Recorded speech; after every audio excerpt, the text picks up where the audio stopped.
Yo, what's good, everybody? It is your boy, Golden Falls, Golden What Ifs, whatever you want to call me, and I am back. This is the finale of What If Deku was Sub-Zero. If you enjoy, please show some love. Leave a like, leave a sub, leave a comment down below, all that good stuff. And honestly, I don't really got much else to say. Other than next series, I will be trying a new style of What Ifs out. In terms of like pacing. Now, I won't really get too much into detail with how that's going to look and what that's going to look like, but I just wanted to let y'all know that I do have plans of changing up the pacing a little bit, but we'll try to get us a nice little mix of what I normally do and a little bit of a faster paced What If. But yeah, that's really all I got to say. I hope y'all enjoy, and let's get right into the What If. Let's get it. Izuku Midoriya has now joined Sir Night-Eye's agency, and let's just say it's going to be a pretty damn good partnership for both sides. Now, I would say that, Izuku's going to benefit more from Sir Night-Eye, but honestly, Izuku is going to benefit pretty heavily, but Sir Night-Eye is going to benefit just as much at the end of the day. Because, well, the person they're looking for is Overhaul, or the leader of the Shia Azaikai, and let's just say they're not going to, it's not an easy person to find, but for some reason, Izuku has the best of luck being in the best of places at the best of times. Because when Izuku and Mirio team up, well, they would come across somebody on their patrol, and that somebody would be a little girl by the name of Eri. Eri would stumble across and would just run into Izuku, and Izuku would ask if she's okay, if everything's fine, but then quickly they would realize that this was Overhaul, that is who was here. And Izuku would try to play it off cool, and, well, Mirio would be glad to see this because, I mean, obviously that's what he would want Izuku to do. And Izuku would tell him, look, he understands, he gets it, that there's, that children can be a handful, it can be difficult, and honestly, he deals with a lot of classmates and a lot of other people that are practically children, and he yaps on and on and on about this, and he even says, like, oh yeah, Mirio, he's very unprofessional, like Mirio's this and that.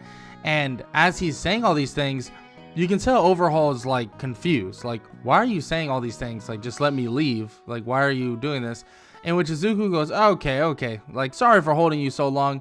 And then he goes over to Eri and picks her up slightly and basically goes, okay, it's time to go back to your papa now.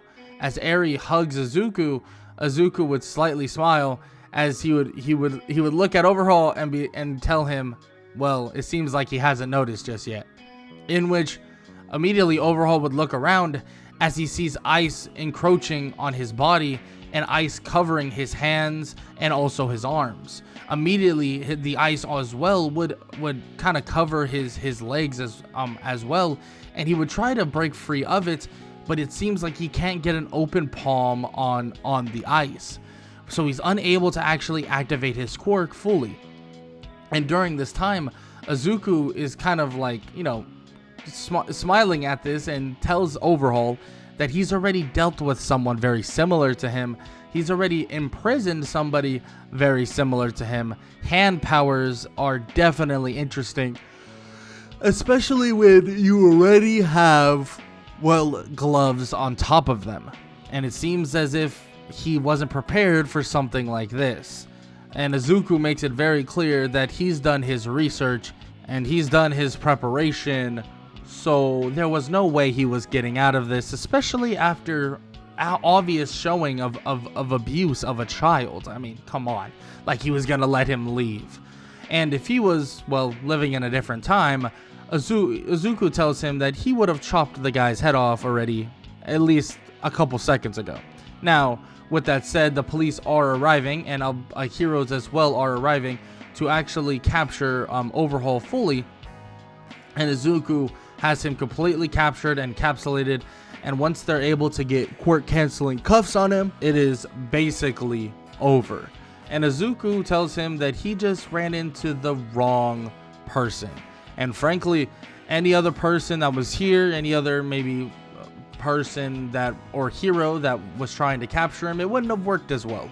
But unfortunately, he grabbed and pulled the short end of the straw, you could say, or the short end of the stick, and yeah, he had to deal with him, in which they capture Overhaul, and eventually they would lay siege to Overhaul's hideout as well, gaining also more information about these quirk canceling bullets and how that Eri was actually the one that was more or less producing them, and not producing them on her own. You know, of course she is a little child, but it was more producing it through her own blood, which is a scary thing because they were like pricking her and hurting her body and stuff like that.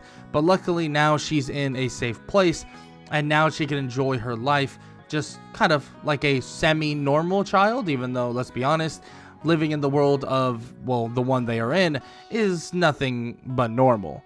Now, with that said, they would take in Eri, and she would kind of find a home with Aizawa and also Yue in general. And of course, they would go through the motions of different things that are going on in UA. Nothing too crazy, of course, but Class 1A and Class 1B would actually get some joint training where Izuku would go head to head with the likes of Shinso once again. But yeah, the fight isn't too insane. Izuku's just use of One For All at such a high level, his utilization of his ice, and basically not being able to be mimicked at all by Monoma would be yeah, it would be pretty difficult for anybody to really keep up by all means. And with the fact that they do have you know, the one and only Mineta to for the most part kind of lock down anybody that needs to be locked down in terms of you know, just being captured and stuff like that, would be very, very simple. So it would lead to them obviously winning their own fights. But of course, there would be other fights that Izuku is not involved in that they would watch unfold before anything else. But this would lead them to going throughout the motions of kind of working with different agencies and stuff like that. And some other heroes would actually set up a bit of a invasion on the Liberation Front Army that most students aren't going to be very involved in at all, which they have more of the major heroes handle some of the other major heroes. Now, if Izuku is involved in this, it would be involved through the likes of Sir Night-Eye and stuff like that, but they definitely don't necessarily need Izuku or anybody else when they have a large group of highly skilled heroes that can go handle it on their own. And Izuku would just go throughout his normal journey of being a hero. But the one thing that Izuku really never wanted, for the most part, was to be at the top of the heap. I mean, he doesn't necessarily care about being this world-renowned hero. Don't get me wrong, he is kind of the successor to the #1 hero, and as the years would pass on, the mold of this idea of him being the successor of the #1 hero would pile on and on and on. Izuku Midoriya, the successor of the one and only All Might. Izuku Midoriya, the one and only. But here's the thing. Izuku came from a clan that was broken down, battered, and destroyed by All For One. And his mother, well, she wants to reconnect with that said clan. And even though that they can't necessarily do that with, you know, the extermination of it, but they can still, at the end of the day, help build the clan's teachings as much as possible. And that's exactly what they do. They build the clan's teachings. As Izuku enters the world of being a true hero after graduating from UA High School, he would go on to teach as much as possible. He would teach not at UA, but he would teach the ways of his clan that he would learn from his mother. His mother basically taking the forefront of the martial arts and also weaponry teaching, where they would learn, they would seek out more or less better strength, technique, and just a way of life that would lead them down probably the line of hero work. Yes, Izuku's mother, or Inko Midori, is already doing that, helping in a minor way. But now that she is kind of relieved of the idea that somebody is currently and still hunting them, she no longer has to worry about anything. No longer has to be concerned about anything that is currently happening, or be concerned that, you know, they're going to be hunted down or hurt or destroyed or killed in any way. So they don't have to worry about that at all. So she can freely teach the ideas that have been taught to her, and freely teach the ideas that she taught to Izuku Midoriya.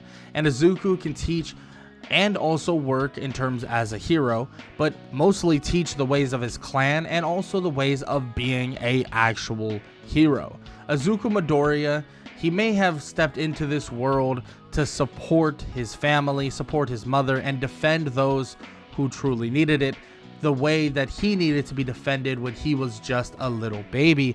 But he would soon kind of encapsulate something he never understood that he would ever do in his life. He would be the symbol of peace, this symbol of hero that people should work towards, people should step up towards. And Izuku, at a really young age, being around his 20s, would already be at the top of the heap.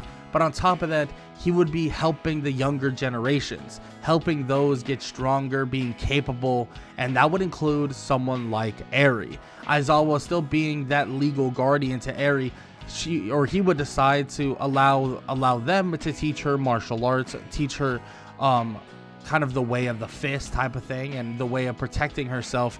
And this would lead to her building herself up and preparing herself to being ready to join that next generation of heroes. And Izuku would not only be preparing the next generation of heroes, but on top of that would be preparing himself for anything that could possibly come. You never know what's going to happen. You never know who could show up. And at the end of the day, when strong powers show up in this world, it seems as if an equal and opposite will show up as well. So Izuku wants to always and forever always be prepared for an eventual kind of comeuppance of more and more villains that may try to take the place of someone like Shigaraki, someone like All For One, and someone that would try and hurt those he cares about. Now, with that said, that's for a story for another day and another time, and this will be the end of What If Deku Was Sub-Zero. Now, if you enjoyed, please show some love, leave a like, leave a sub, leave a comment down below, all that good stuff. I know this video was a little shorter, but I'm not going to lie, some of the parts in this series were a lot longer than I normally make them.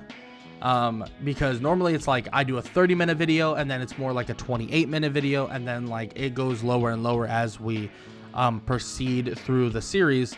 But I believe in this series I had like 3 videos that were over 30 minutes long, and then like a 26-minute video. So they were pretty damn long in terms of the entirety of the series. But I hope you guys still enjoyed the series of What If Deku Was Sub-Zero. But like I said, the next series I'll be trying a little bit of a different style, maybe a faster paced style. I know some of you love the storytelling. Some of you say like I take too long to go throughout certain story plots or certain story arcs that, let's be honest, probably don't need to be talked about as much. And I understand that. I'm trying to find a nice little perfect balance and try to find a place where I enjoy doing the what ifs. Now, with that said, I hope y'all enjoyed the video. And make sure to show some love, leave a like, leave a sub, leave a comment down below, all that good stuff. And I hope all y'all have an amazing day. Later.